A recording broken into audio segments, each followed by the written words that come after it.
अमरावती जिल्ह्यातील एका अशा महत्त्वाकांक्षी प्रकल्पाची माहिती घेणार आहोत, ज्यामुळे संपूर्ण प्रदेशाचा सांस्कृतिक आणि आध्यात्मिक तसेच पर्यटन विकासाचा चेहरा बदलणार आहे।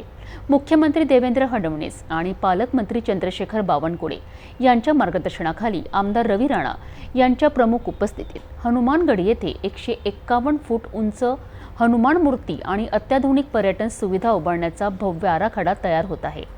विभागीय आयुक्त, जिल्हाधिकारी, मनपायुक्त, मुख्य अभियंता यांसारख्या वरिष्ठ अधिकाऱ्यांनी 2 तास पाहणी करून प्रकल्पाच्या तपशिलावर, नियोजनावर चर्चा केली आहे। अमरावती शहरालगत असलेल्या माळेगाव येथील हनुमानगढी परिसर आता राज्यस्तरीय आध्यात्मिक पर्यटन केंद्र म्हणून विकसित होणार आहे। मुख्यमंत्री आणि पालकमंत्र्यांच्या आदेशानुसार हा प्रकल्प आकार घेत आहे।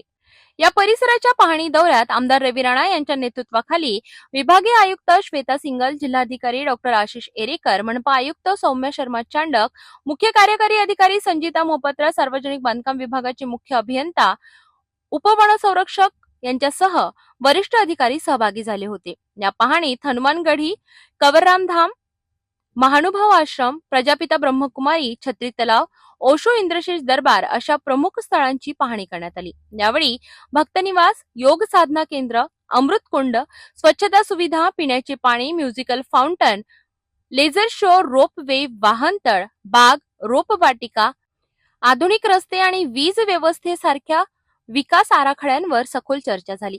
प्रकल्पाचा मुख्य उद्देश केवळ धार्मिक पर्यटन वाढवणे नाही, तर सांस्कृतिक आणि पर्यावरणीय संवर्धन साधत स्थानिक रोजगार आणि अर्थव्यवस्था मजबूत करणे आहे। यावेळी अधिकाऱ्यांनी सादर केलेल्या प्रेझेंटेशन मधील त्रुटींवर चर्चा करून त्वरित सुधारणा करण्याच्या सूचना दिल्या। या दौऱ्यात युवा स्वाभिमान पक्षाचे सुनील राणा, चंद्रकुमार जाजोदिया, उमेश ढोणे, विजय खंडेलवाल यांच्यासह अनेक पदाधिकारी उपस्थित होते।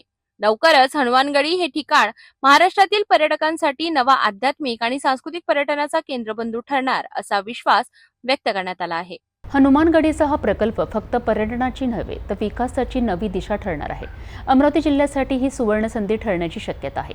शासनाच्या सक्रिय सहभागामुळे हा प्रकल्प लवकरच प्रत्यक्षात उतरेल का, हे पाहणे औत्सुक्याचे ठरणार आहे।